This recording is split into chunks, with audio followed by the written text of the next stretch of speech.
Content on this platform, including all WeedSmart Extension products, podcasts, articles, webinars, and social media, is provided by WeedSmart for informational purposes only.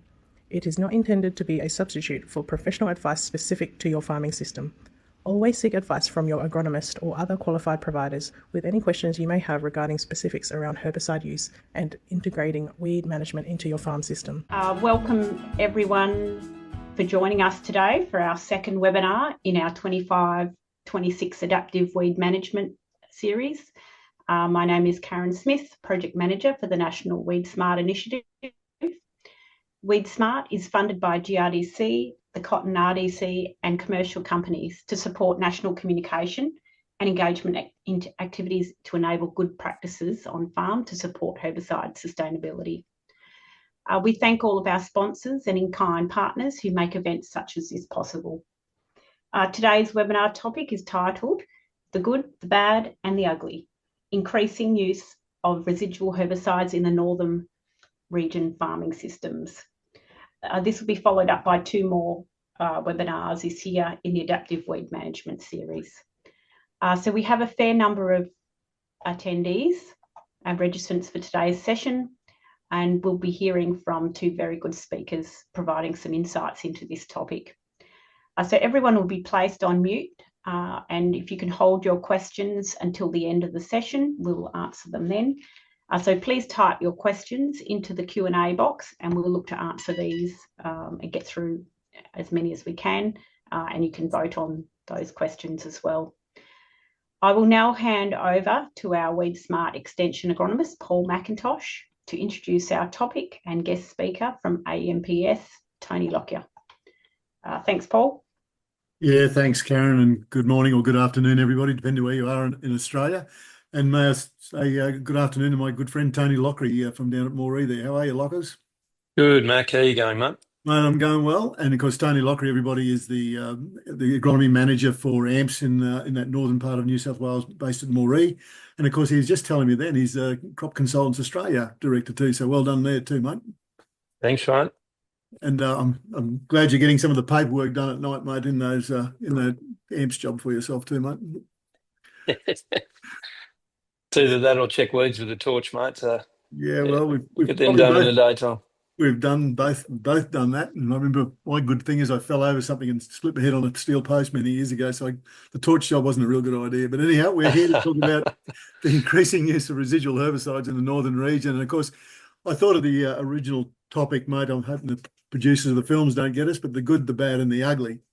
And as I've been telling them, it's nothing to do with Tony Lockrey and I about the good, the bad and the ugly. We're way past that sort of stuff. So, but however, it's an important subject, mate, about what we've seen over the years with our herbicide usage and our practices, our farming systems, and what we're doing these days. And of course, then we've got herbicide resistance been an increasing problem over the last decade or two. So we're going to get into the good, the bad, and the ugly, and have a look at what Tony Lockrey and Paul McIntosh have been up to over their whole lives, and some of the key points that we're looking at with our farming systems these days. So we'll go for the first slide, please, Abby. Okay, Karen mentioned our WeedSmart partners, and this is the list of them there, from the platinums down to the research ones, and GRDC there in the University of Western Australia, because our golds, Bayers and Syngenta, and the silvers and the bronzes, and the in-kind ones with Grow, which is a West American mob, and the CCA, of course, is an in-kind one too. Next slide, thanks, Abby. All right, this is one of my slides, Lockers, from a long time ago, and this is the ugly part. This is the part where we talk about how many tonnes of soil are going off our soils each year when we just do the normal cultivation that we used to do, like cultivate, 12 hours on, 12 hours on a tractor. And that was after a big storm. And those ruts you can see there, everybody, at least 24 inches deep. So it wasn't good country for driving motorbike on it. It wasn't good country for walking around there in the dark either. So, that's the sort of thing that we used to experience. That was the days in the 80s when glyphosate was nearly $23 a litre. And of course, that's part of the ugly stuff that we're trying to leave behind more and more over the years, over the decades, when we're going to zero-till conservation farming. So that's an ugly slide. An ugly slide today, a very common slide back in those early days where we didn't use a herbicide for controlling weeds. Next slide, thanks, Abby. Yeah, this is pretty ugly too, Lockers. This is one I talk about when I do area-wide management of weeds. You can see that's a whole heap of fleabane on that fence line there, and you can see the neighbour on the one side is really struggling to try and control his fleabane, and of course on the other side they're just going ballistic all everywhere. So a fence line problem sure is, and good, bad, and ugly. Well, it's ugly, pretty ugly. It's not so good at all, but it makes a very hard for the farmer who's trying to keep his place clear and not let those weed seeds go to seed. And old mate across the other side is just, he doesn't really care. It's green, and he doesn't really understand, obviously, the area-wide management of weeds that we talk about controlling our weeds and stopping them from going to seed, Tony. Have you seen much things like that around there, Lockers? Different. But and maybe he tried, but he just had the wrong product or the wrong timing. I guess that can be, as much about what's happening at times. And yeah, I think hopefully we'll get to some good stuff on the way through here. A lot of our listeners and viewers are out there seeing the bad and the ugly at times, but we've hopefully got a few good ideas for you. And yeah, that's not a good idea letting things go to seed. That's for sure. Hey. Yeah, that's correct. And this is the good, the bad, and the ugly. So showing a bit of everything. We'll certainly have some good stuff later on in the webinar, Tony. So next slide, please, Abby. Okay, this is fleabane, and this is going berserk, as we know fleabane can. We know some of those big bushes can pump out 100,000 seeds, but not all do that, but they can certainly pump out some seeds. And this is the time you should be, if you're going to do some knockdown spraying, this is the time you should be attacking them, not when they get 2 or 3 foot tall sort of stuff. So isn't that some of that lighter soil? And of course, it's very typical of what you can see in some areas around Australia about fleabane just going really berserk as far as germination goes. Next slide, thanks, Abby. Because this is one of yours, mate. It's obviously. Mate, I'll grab this one. So I guess the big picture for us up until 2010, the story was all about what are the problem weeds and how are we killing them, and it was mostly around. Most of the chat was around knockdowns, and we realised fairly quickly, and we're seeing it more and more every day, that we've got more of these species that are resistant to our knockdown products. So, we look at that picture and you think if there's any way to stop that whole cohort of pups emerging and getting going off that parent plant there of feathertop Rhodes grass, then we should be on it. And that's I guess where we've got to now, and we'll try and cover off some of that journey, I guess, from when we first saw resistant barnyard grass in 2010 down here. We're already dealing with fleabane then. We saw it there in that previous slide, small seeds germinating on the surface on a 10 mil fall of rain, and having something down that can impact on that seed before it becomes a seedling and becomes a problem that we've got to use knockdowns on, or in the old days, as you said, mechanical tillage. And who knows, we could be back at mechanical tillage in the next little while, can't we, mate? Like there's no reason with some of the failures we're having with sprays that we wanted to tidy a few paddocks up. But I guess this picture just paints it for me. Why are we looking at residuals? They've got their share of issues as well, and we'll highlight some of those as we go through. But how do we best utilise the products that are going to stop that little pattern happening in our paddocks in the summertime, particularly? Yeah, there's plenty of that around, mate. And that when you bring the cultivation back into it, you talk about a reset principle. That's the term we use, which is a very calm sort of a term for something that's fairly a major aggressive, isn't it, right? Major operation in that trying to get the paddock back under control again, and that's what we're losing. We're losing some of our paddocks completely and utterly. Next slide, thanks, Abby. Mac, I thought it might be worth just revisiting some of the slides I threw up at the WeedSmart week in Dalby in 23, and I'll skip through them pretty quickly because some of you will have seen them. But really, we've done a lot of that mixing and rotating, and that's a basic principle in WeedSmart. But we want to look at how we can use our residual herbicides. And the headings there, I guess, highlight that our residuals can integrate well with a single pass, with the same pass that we're doing with a knockdown, whether it be the initial post-harvest spray or maybe a double knock down the track a little bit. We do need to understand the characteristics of the products that we're putting out in the paddock and how long they're going to last. We'll talk about that a bit later and what their replants are and those sort of things, how they fit in the rotation.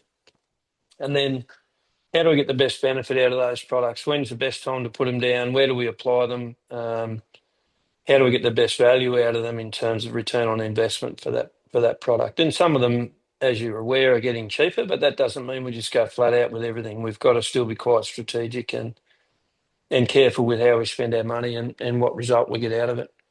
Next slide, mate, if you don't mind.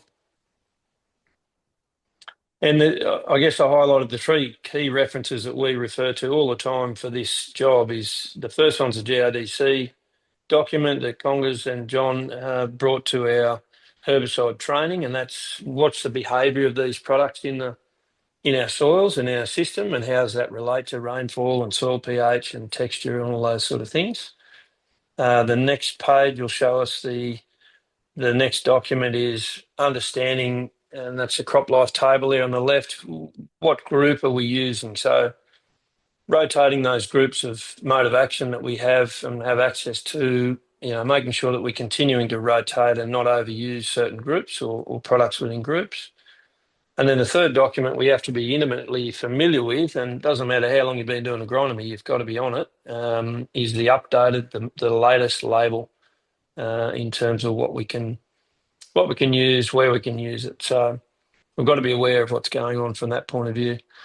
So the heading there, label and experience-driven plant-back guide, that's just something we've put together, and that's been updated since then, obviously, but we've got to have a bit of a ready reckoner of what products we can use and what our cropping options are following the use of those products. And it's not just spray and forget, it's follow that season through and understand what rain you've had, what stored moisture you've got, and which rotation crops still suit that scenario, I guess. We did make some mistakes early, for sure. We used products and didn't get enough rain and planted crops, and I think there's a couple of pictures coming up now that'll show a little bit of carryover residual herbicide.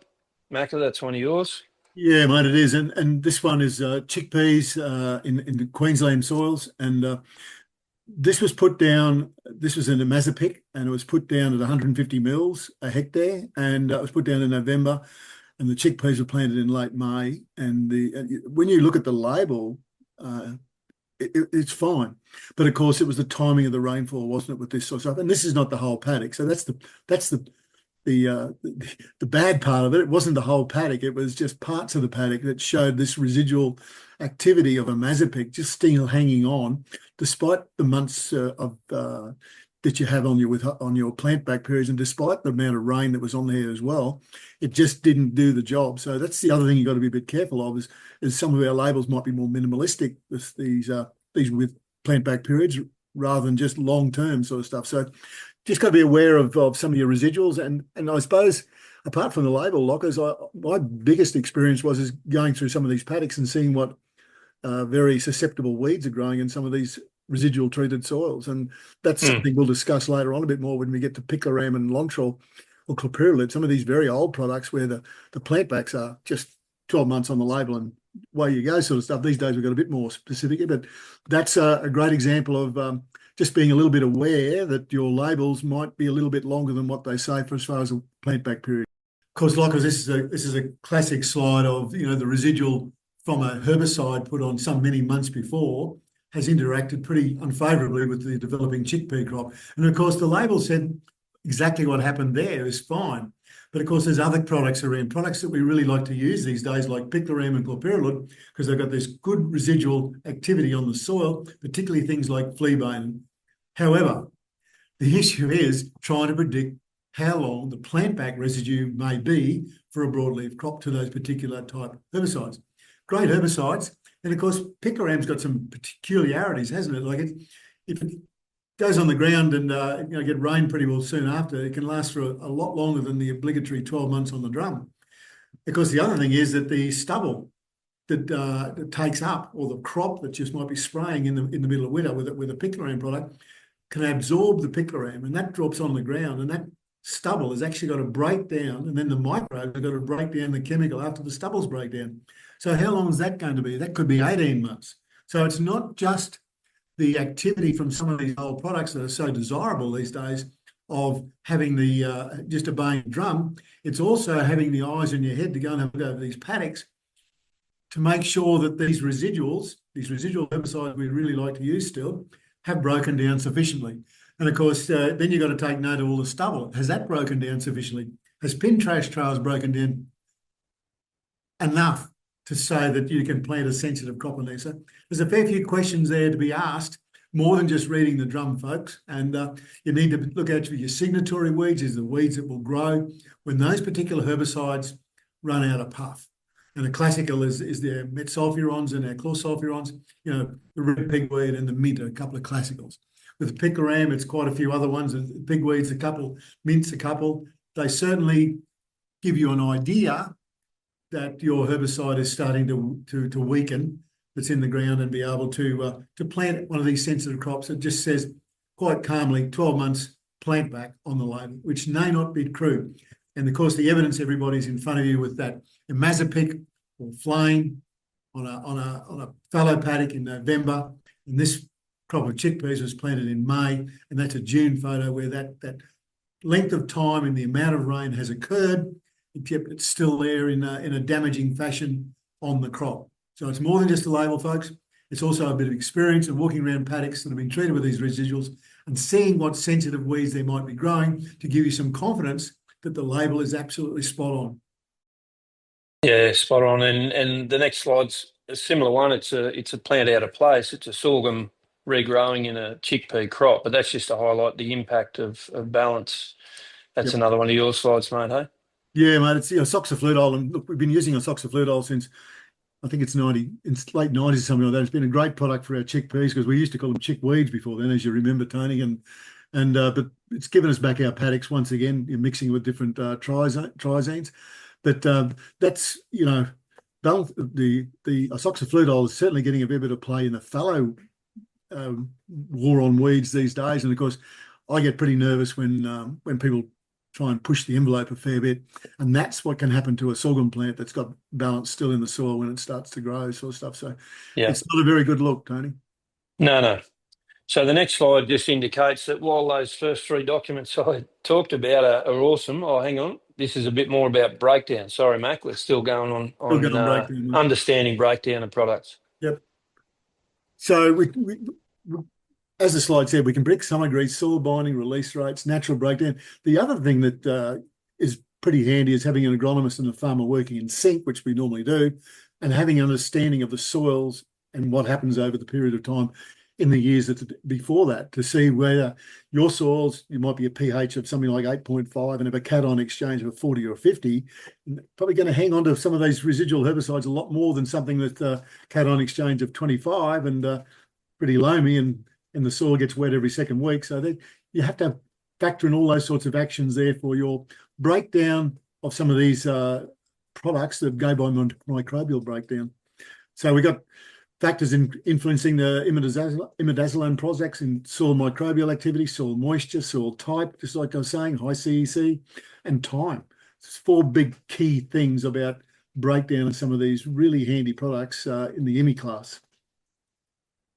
And probably another point there is if we understand it hasn't broken down, we can understand from some of the characteristics where that product might be in the profile. So, for example, if flame might still be there and hasn't moved very far, then we can potentially plant a crop under it and a crop with a long coleoptile and still come out of that situation with a crop.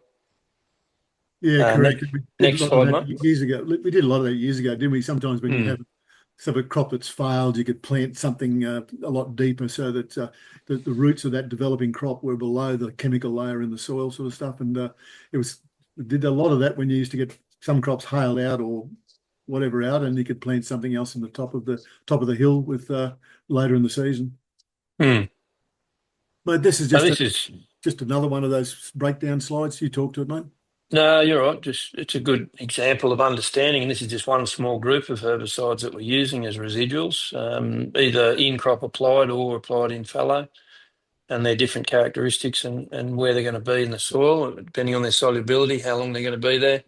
And you can see the wide range of soil breakdown for imazapic down the bottom, they're 31 to 410 days. And I can tell you that in 2010, 2011 summer, we put 180 mils of imazapic down. We had 8 inches of rain, and genuinely 6 weeks later, we had barnyard grass coming through that product. And yet other times it's been more like, 10 or 12 months, which is over that obviously the 410s post a 12-month period. if we don't get the rain, or if we get the rain right at the end of the window, we just can't expect it to be broken down. No, that's correct. And this is a slide that Jim O'Connor from Adama and I did at an Emmy webinar some months ago for WeedSmart, two lockers. And but you're right. But the Emmys have been a pretty handy product over the years since what was the first one? Spinnaker came out. So been very handy. And of course, these days we have some crops, Emmy tolerant crops, which allow us to maybe use some of these products in the future with a bit more confidence than what we had in the past, because we didn't have the Emmy crops that could go into them if we're in a tight spot. So that's opened up our rotation choices a little bit. Yep. Do you think we're overdoing the ME-Smart in our fallows? Oh, man, I think every farm's got a different story, that's for sure. But certainly mixing and rotating is a key thing to WeedSmart. It's a key thing to using your Emmy herbicides too. So mixing. We've got to remember that. Yep. Got to remember that, mate. Yep. We'll go on the next slide. Thanks, Abby. This one of yours, mate. Yeah, and the top heading there, the setting, that's understanding what we just talked about. And the grower is the other part that you'll never find on a label or anywhere else. And that's the understanding, the attitude to risk, the operational system logistics, and the relationship. Like they're all the things that have to come into that decision making around what residuals are used, if any, and who's comfortable with them, and what our rotation plan looks like, and how that may need to flex depending on a weather outcome. They're all the things that we have to understand before we go near a residual herbicide. We must not tie up a paddock unfairly or limit through inadvertently our ability to change a rotation based on weather. So while we probably at the start of particularly using a Mazapic, we probably painted some of our paddocks into a very fixed plan. We soon learnt that we just couldn't do that if the season didn't go with us, and we were out and had to be more flexible. So we probably have returned. We went to not using it hardly at all. We rebounded back, and now we're back to a percentage of our rotation and of this district that would be utilising that product in combination with others to say, well, that part of our rotation is going to be pretty firmly going through to that crop. If not, the following crop option B, still suits that herbicide scenario. Whereas other parts of the farm might be utilising metolachlor or something like that that's got a much shorter plant back, still some good grass activity, a deer product per hectare, and a few other restraints with it. Obviously, we need to, a bit like spreading urea, we want to see rain pretty soon afterwards to activate that product. But we've got to have options. So that gives us a bit of a wider opportunity following on from the application of S-metolachlor to grow a wider range of crops, I guess. So different horses for different courses, mate. It is, mate. And when you look at that, that's a pretty impressive table, mate, that you've got there. And you look at the complexity of what we do in the north here. It's we've got summer and winter crops, and you got broadleaf crops, and you've got grass crops. It's quite complex, and you certainly don't develop all that knowledge overnight with these products. That's for sure. And I know have we got a winter crop one coming up, mate? Yeah, the previous one I think was the winter crop one. I know we came up in the areas of picloram and chlorsulfuron, which is toward an active ingredient, and glean active. Those things were pretty handy in those early days, and I know you wanted to talk about that picloram and chlorpyrrolid residual capabilities and the benefits it can be for our farming systems these days.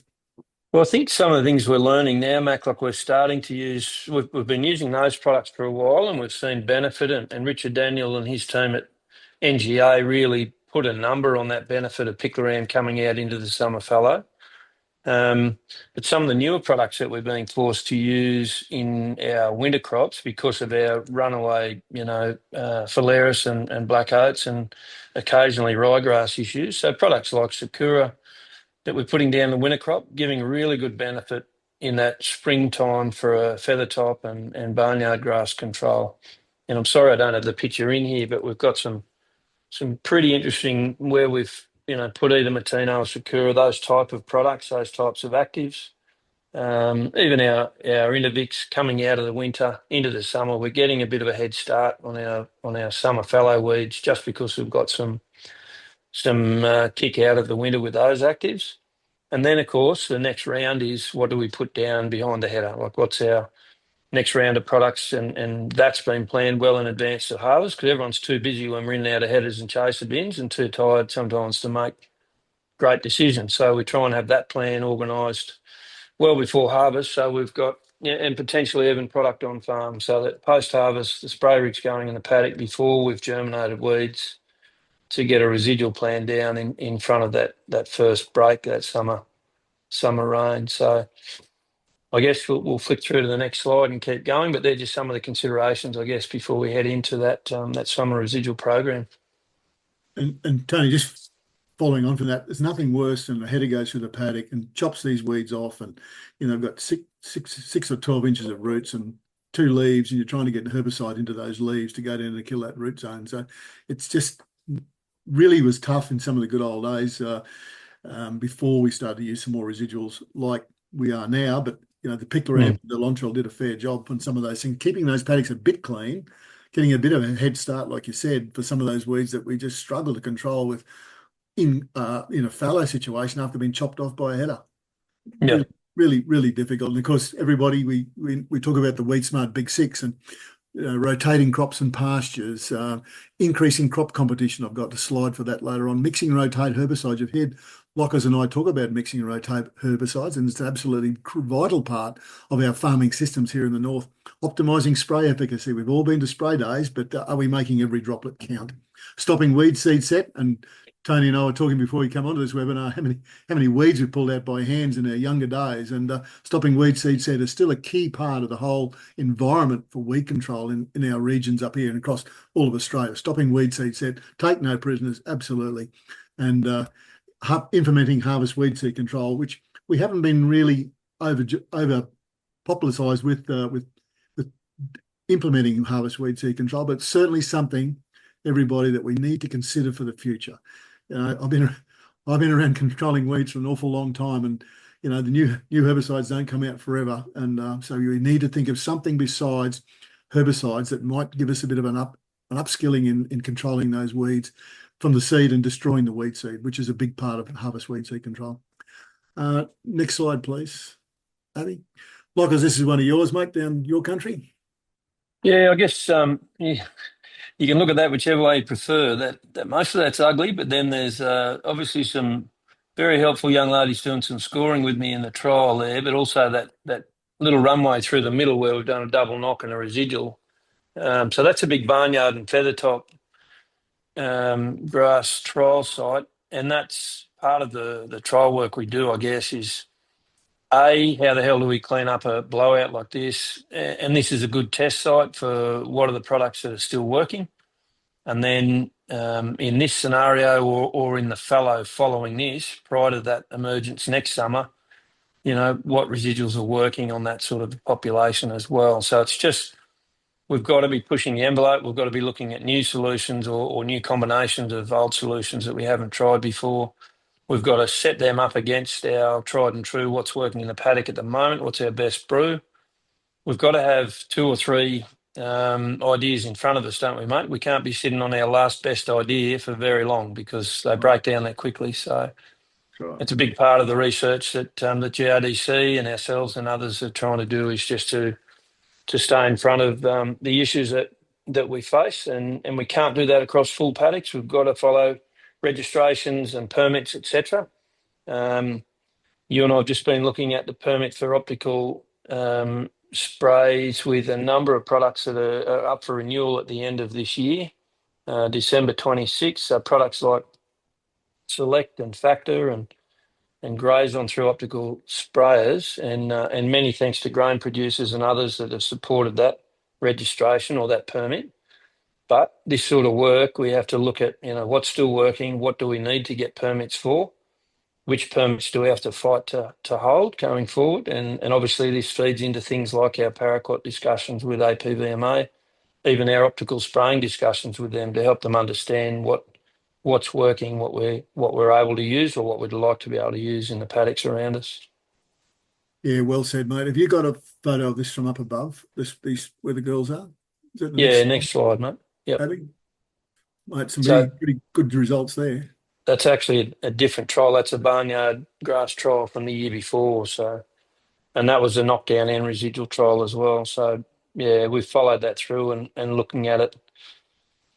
Followed that through into the next summer, and it's a commercial paddock. Obviously, we've chipped in and helped out, because we let obviously some of those plots go to seed. So there's some very valuable lessons learnt, not just in that trial, but what cleaned that paddock up next to the next season. And yeah, we can talk about that as one of our summer residual brews where it's applicable. So the use of Flumi oxygen and balance, but only where there's low stubble load. So it's been a very good win for us on, say, coming out of canola. We've got pretty low stubble, although after a 3-ton crop this year, there was a bit of behind the windrow the header, but yeah, that's sort of a combination of products that can get us in front of the game before we've had to reach for any sort of knockdown products.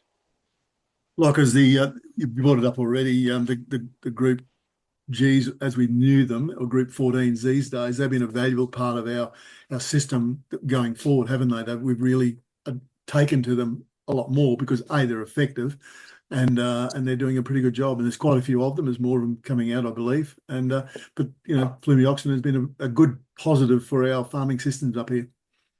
Really funny story though, isn't it, mate? Look, it came out as a spike rate product and it wasn't thought to have any residual. And all of a sudden, as we've discovered, in my case, by actually knocking a little canola emergence around accidentally, and in other cases by putting it down at higher rates, and obviously then the label works followed through where we've found that it's quite a good residual product at those higher rates, and now becoming more economical to use as well.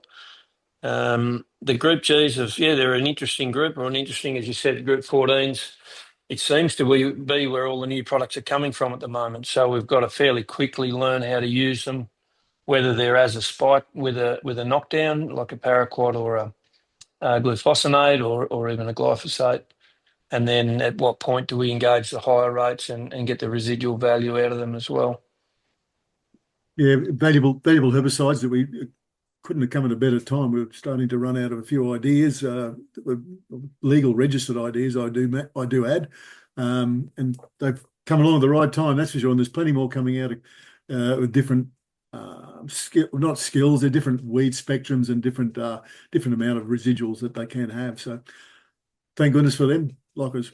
No, handy, very handy. Yeah, very handy. Next slide, thanks, Abby. Mate, one of yours, but it's looks a good job. Yeah, I think similar to going off a Mazapic for a little while and back on it, we've had some of those dry years where growers and agronomists alike have been a little bit brown on metolachlor and just not been excited about it because of some of the poor results we've had. But in this case, you can see a very clear cut-off. Obviously, this one got rain within a couple of days of application, but I guess what we've learnt with that product, we can't use flame everywhere. We need to use our dual gold as another option with a shorter residual for plant backs. We've learnt it is rate responsive, but if you leave it with one application timing and you miss the rain, you're in trouble. You've blown your money. For those who aren't aware, it's a product that volatilizes. We need to get rainfall on it within 2 weeks, or it's down to about half the active that we've applied.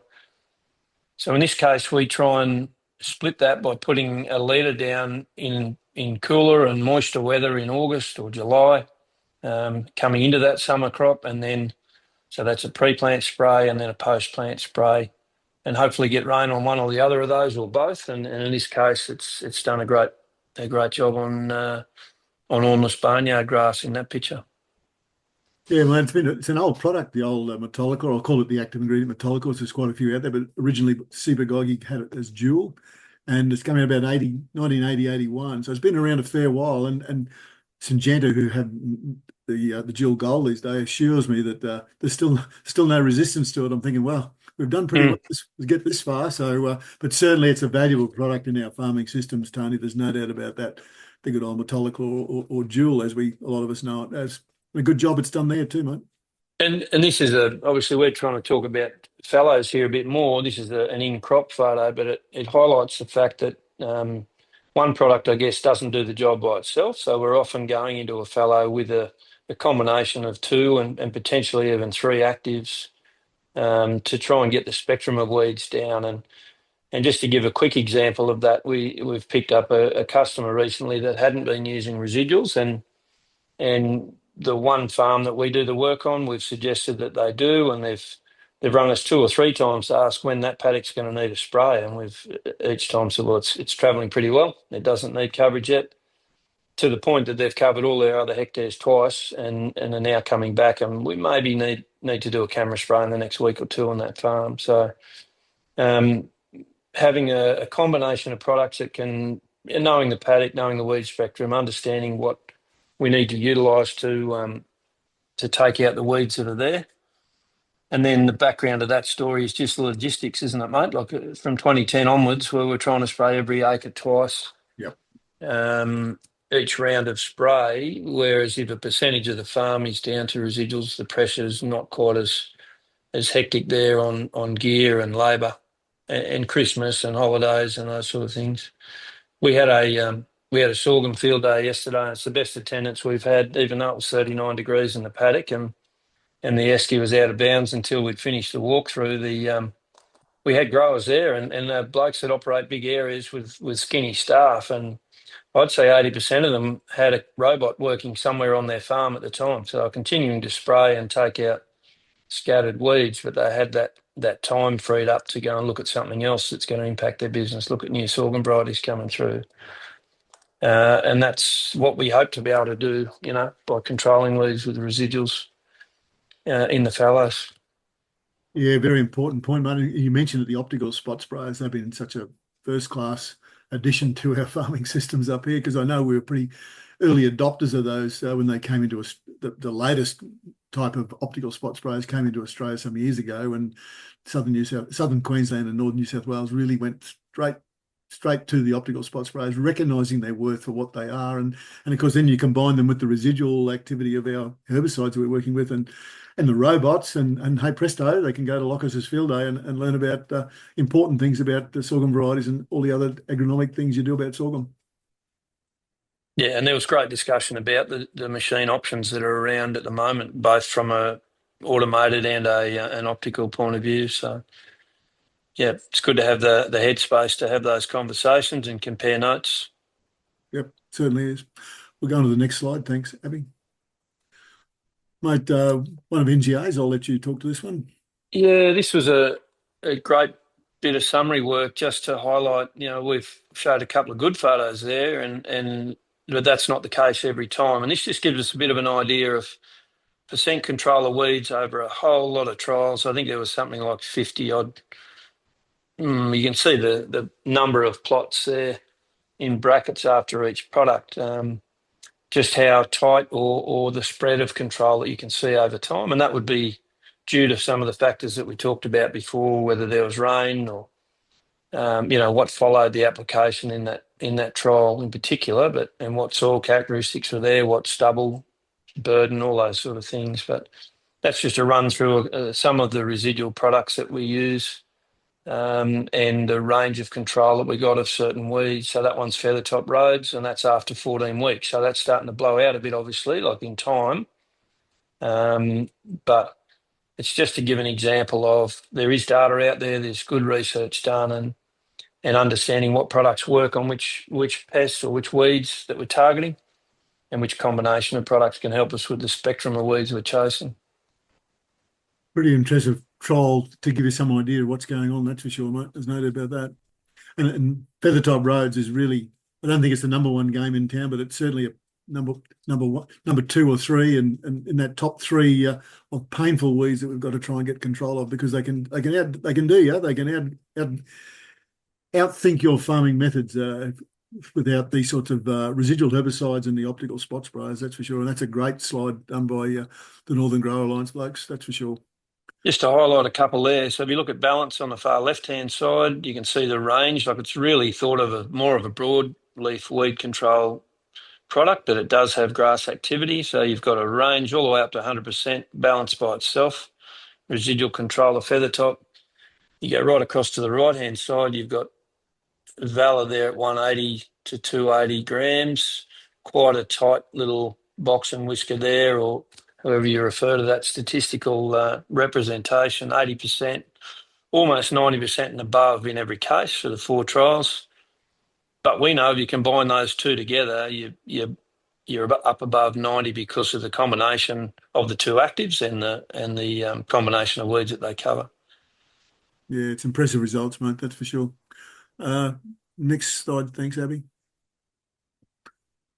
Mate, this is a bit of an ordinary one. This is from a Queensland farmer. Unfortunately, we highlights the benefits of crop competition, and this one's not even crop competition, but just having every planter time work. And you can see that he's harvesting some wheat there, and that's feathertop roads. And the feathertop roads, we know from Bhagwat Chauhan's work that it'll germinate at about 5 degrees centigrade. So quite happy to grow in winter time up here, Lockers, the old feathertop roads, and that's what happens when you don't have that crop competition, that solid expanse of crop competition across the paddock. And we've all seen it with different weeds, but that's a pretty awesome one with feathertop roads. Not so awesome for the farmer. He's cursing it, but certainly a great picture to highlight that 100% competition you need in your paddock from the crop to get over top of some of these weeds that we've got. In conjunction, yeah. I'll get past you, and because we haven't really got a lot registered, I don't think, for feathertop roads in wheat, mate. That's the other thing. Next slide, thanks, Abby. We've all seen these, mate. I'll let you talk about it. Well, I think these are an awesome innovation. They're something that's taking on now. There's been a lot of engineering, a lot of money spent by a number of parties to get them where they are. That's a 12-metre unit there. We've got 24-metre units rolling now with trailing and bigger tanks. But just I don't know, you talk to most of our growers, if they've got through some of the hiccups and getting the support sorted and right, and they've got their name for each one of them, and they know where Henry is at any given time, or where's Wally. That's sort of one of them's called Wally. But the key is that operator of that machine, that computer, he does what you tell him. So if it's supposed to be doing 10 kilometres an hour, it's not sneaking up to 18, and it's getting really good weed coverage, weed control. It's smart enough to stop if the weather's not right to spray. All those parameters that we can put into it, and can be over in a different paddock operating something else. So it's just one of the options that's helping us. You and I know that treating a herbicide problem with another herbicide, even though it's applied a different way, is not a long-term solution. We really do want to be able to see some sort of implement or other action that same platform can deliver, so that if the wind isn't right or the weather gets wrong, that thing can go and unhook and hook onto something else that can kill a weed a different way. We need some other methods other than herbicide, but for the products we have at the moment and the methods of applying it, that optical spot sprayer, and in this case towed by a robot, is a particularly good platform for getting the job done when you've got scattered weeds. We've saved the environment and the hip pocket a lot of expense by being able to spray. One of my growers the other day came in, he said, I just sprayed 2.8% of 700 hectares. Didn't even finish one tank load. Yeah. Well, that's great. Yep. We've only put product where we needed to put it. 2.8% of 700 hectares, you said? That's pretty impressive, isn't it? And he got a kill. It wasn't just a half kill. He would have got a total kill, I imagine, on those weeds. It's got a good kill. And we're, there's one thing that Aussie growers are, mate, with the pressures that they face, and that is they are innovators. So the innovations that our growers are coming up with some of these platforms, they're going in spraying over the top of crops with or without a green on green, but even just an optical, just spraying and saving chemical over their skip row cotton or their sorghum crop, whatever it is, So we're not just saving in fallows, we're saving in crop. We're getting targeted insecticides down in the paddock as well, and not putting a blanket insecticide over a paddock. So pretty good applications. Mate, you touched on a point there about MRLs, maximum residue levels. We know that the overseas customers of some of our grains, particularly our pulse grains, are really onto that sort of stuff more and more. And if we want to produce the article that they want and get the big money that they're willing to pay, we need to think about some of these newer techniques and be aware of our MRLs. So I seem to do a lot of talking about MRLs, mate, with my pulse background, that's for sure. But certainly these green on greens in the future are going to be very interesting and really give us a good good market options overseas, or better market options overseas in the future, I'd say. So roll on technology as far as green on greens go. And mate, we may have even digressed a little bit off topic there, but it feels like you and I are having a really good yarn. I've got no doubt there's some questions coming, but we'll see what slides are there to finish, and then we'll be able to launch into that. Good idea, mate. Mate, this is something that Michael Widerick did down at Warwick some time ago, and this is a pretty old slide, but it's still very pertinent. And this is talking about annual boneyard grass in a mung bean crop. You know, one of my favourite crops is mung beans. And we've got the row spacings there of 25, 50 and 75 centimetres. You can see the number of seeds that are produced is really diminished. Look, it's still a lot of seed, but it's a lot less seed in those 25 centimetre row spacing. So this one slide, Lockers, highlights that crop competition right through all of our farming areas sort of stuff. So row spacing and plants per square metre and the health of those plants per square metre can all impact on how many weeds will germinate or how many weed seeds will be produced in that particular square metre of country. And here it is, 25, 50 and 75. And I don't particularly want to count 37,500 barnyard grass seeds in a square metre on a 75. Bless the researchers, mate. Bless them. Yeah, Yeah. they've got good knees, mate, which is better than mine. So, you know, that row spacing and competition, which I know that Greg Condon and Chris Davey and Peter Newman are all part of. Well, this is one from the northern region, lads, that we've talked about with mung beans and other crops up here, that we do recognise crop competition is a vital part of getting over top of some of our weeds and maybe not having produced as many seeds as they can. Next slide, thanks, Abby. Mate, this is one of mine. This is Peter Bache. G'day, Pete, if you're on the webinar. And Peter had a problem with Johnson grass, and it's a mostly summer growing weed up here. It was produced into Australia for cattle feed many years ago, but of course these days it's a weed, plant out of place. And he had it coming down from the hills just west of Toowoomba here onto his flat plain country, and it was really making a mess of his sorghum paddocks. He didn't have IMI-tolerant sorghums at all, and even that's not good enough. So he used an IMO chaff tramlining, and he put all the weed seeds from the previous crop, all those Johnson grass weed seeds, into those tram tracks. And you can see the sorghum there, folks. It's just sticking up there. So he can do something with all those weed seeds of Johnson grass there. He can get rid of them without having them go into his crop. And it's just a beautiful, practical example of what Peter has done with these chaff decks out there at Bonjeen. And it still gives me a bit of a, beauty, one for the good guys winner there, when you can see that Johnson grass in those weed tracks. And there's these rows of sorghum that are going to have very little Johnson grass seed in the sample when it comes off later on in the year. And we know that the drums are beating from some of our overseas clients. They don't want Johnson grass seeds in our sorghum crops either. So a good thing that we should be using more and more, Tony, I believe, is that one of those harvest weed seed controls up here in the region to give us a better control, besides just using herbicides or not using herbicides and having to grade all that stuff out after it's been harvested. That grading takes a long time, and it's got knobs on it, I reckon. Macro, I've got a new one for you, mate, if you're ready for it. Yeah, mate. You wouldn't believe it. I was talking to Blake the other day, and they're talking about these new collars on cattle that'll fence them in without having to put a fence out there. So you think about it, if you've got Johnny grass gets away in the corner of your sorghum, or there's a ryegrass patch that gets away in the corner of your wheat. In the past, we would have sprayed that whole patch out, or we might have tried to bale it. We don't do a lot of baling here. So I do think now that there's quite a potential there to run a mob of cattle in with a big collar on them that'll limit them to that area that we want cleaned up. That's a non-herbicide tactic there for you, mate. Well, you're thinking the WeedSmart Big 6 might become the WeedSmart Big 7. Could be the cow. Yeah, well, I'll run that past Karen when we get off air. But look, that's a pretty impressive photo, folks. And that's a beauty. Got some for Feathertop Rhodes grass for that too. But it's something we nearly need to consider up here. And I know we've got a few chaff liners in Queensland and in northern New South Wales, but certainly that's a great photo for getting rid of some problem weeds without even the use of herbicides in that particular case across the whole paddock. While we're waiting, Macca, it's probably worth mentioning that some of these residuals actually do have some knockdown activity. So, and in combination with other products, they can be quite effective. I just mentioned balance with windmill grass, a program or a plan of an upfront glyphosate group 1 or group A, followed by a paraquat with balance. So paraquat balance is quite an effective double knock, registered fallow product, and obviously from there that residual commences as well. So then you see that windmill grass is dropping on the ground, you've got some residual underneath it.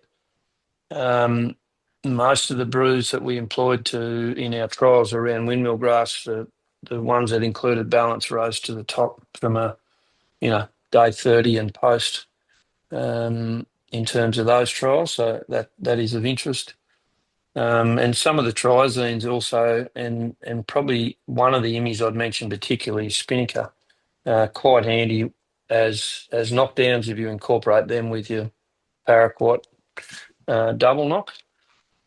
Probably what we haven't done as much work with down here, and you've seen more of it up on the downs, etc., is glufosinate and just which of the different groups of chemistry work well as a double knock partner, I guess, with glufosinate. I hear all sorts of mixes going out even as a single knock with glufosinate, but interested to hear your thoughts. And the group 14s aren't group 14s. Like there's certainly only a few of them that work really well with glufosinate, not the broad spectrum of them that work well with paraquat, I'd suggest. Yeah, very true, mate. We are using a lot more glufosinate here. That was, it's a very old product and it's come down in price, and we desperately need that glufosinate in our stable as a different mode of action there, Lockers, and you're spot on. There is a lot more mixtures getting used up here. A lot of them probably I can't even talk about today, to be really honest, but certainly we're developing skills with mixing and rotating herbicides and mode of actions here, focusing on glufosinate. And of course, the warning that we need to put out to people is that, glufosinate resistance is in the world somewhere. We just don't need to have it here on our patch in Australia. So if you are going to use glufosinate, let's not go down the same trail that we used with glyphosate over the years when it went from 23 down to $4 or $5 a litre. We just kept on using glyphosate. Let's get a bit smarter about the whole thing and mix and rotate our herbicides and our modes of action. And glufosinate has got to be coming to more of a number one herbicide in a lot of people's books, Tony, and we need to look after it. And so by all means, use your mixtures. As I said, some are registered, some are not. We're developing those skills, and some of the companies are developing those skills. And let's keep glufosinate for as long as we've had glyphosate, which is about, crikeys, 50 years, I'm going to say. One question in the Q&A from Bagareth. Clearfield chickpea may be available soon. What cons and pros do you see in our region when we have Clearfield wheat chickpea in winter and then interfix resistant sorghum in summer? Got to be very strategic in your use of herbicides, as we've known, Karen. And I wouldn't say, Margaret, I wouldn't say, Sonny, I'm the greatest fan of IMI-tolerant chickpeas, but I figure we've got a few herbicides to be able to handle the weeds and chickpeas, but they're coming, so they'll be some part of the future for sure, for no doubt. As an old pulse man from way back, they were used strategically, I would think, and in conjunction with other herbicides to make sure that we don't overload ourselves with IMI-tolerant weeds. What do you think, Lockers? Mate, I think we've got a number of IMI-tolerant crops now, and in our system here, canola was their first big one, but we have barley and wheat, we have sorghum, sunflowers, we have corn. We've got a number of crops that are tolerant to IMIs. And obviously we're using those products in fallows at times as well. So we've got to be really careful we don't overdo these products. What I'm really happy to see there is that, those issues that we've had in areas that have got buckwheat and wireweed and where we've used Spinnaker in chickpeas, maybe we won't see the plant death that we have seen with Spinnaker when we get big rain post-plant. So that's the good I can see in that one. Not sure that we'll be using it as much as maybe it's available, but it could be handy. It could be really handy on those grasses that we're not getting control of.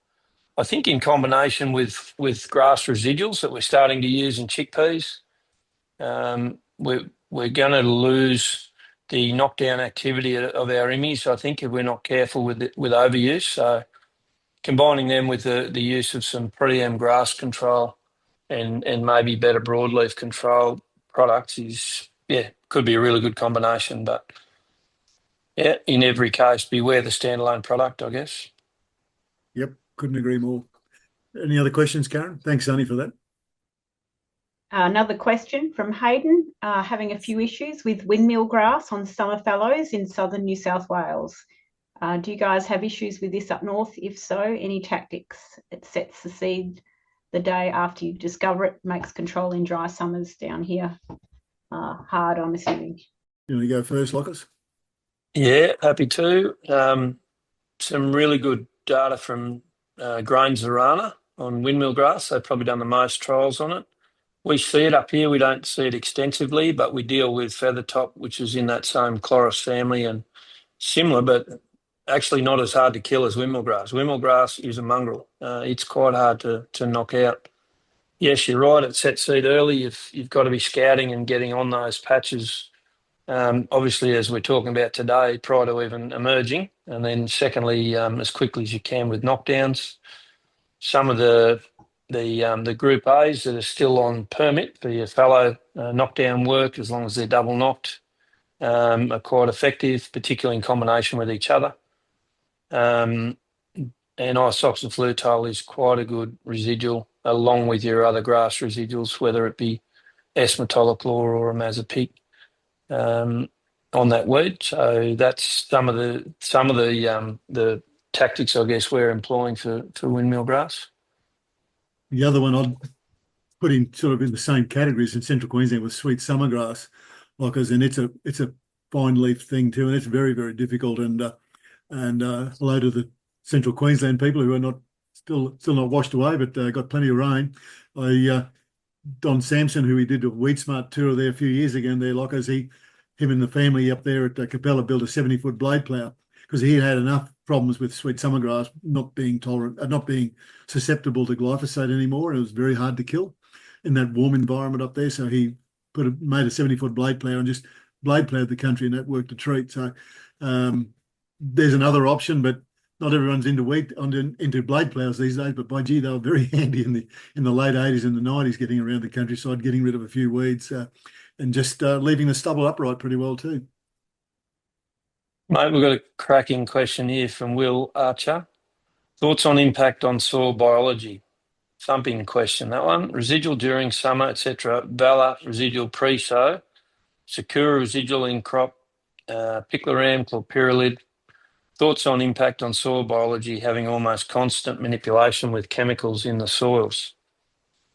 That's a great question, Will, and that is an area for you to do your PhD, buddy. We do not know anywhere near enough about it.